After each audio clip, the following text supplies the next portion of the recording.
సేమియా డెజర్ట్ చేయడానికి కోసం 2 స్పూన్ల గీ, బాదం, గోడంబి, పిస్తా కలిపి 150 గ్రామ్స్ వేయించి తీసి 2 స్పూన్ల గీ,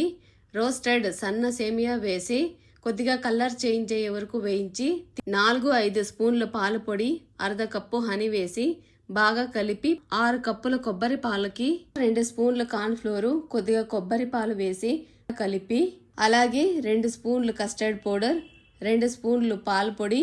2 స్పూన్లు బియ్యం పిండి కూడా కలిపి కొబ్బరి పాలలో వేసి 1 కప్పు హనీ కూడా వేసి స్టవ్ ఆన్ చేసుకొని కలుపుకుంటూ మీడియం ఫ్లేమ్ మీద ఒక ఉడుకు రాగానే స్టవ్ ఆఫ్ చేసి బౌల్లోకి వేయించి పెట్టుకున్న ఒక లేయర్ సేమియా, మరో లేయర్ కస్టర్డ్ మిల్క్ వేసి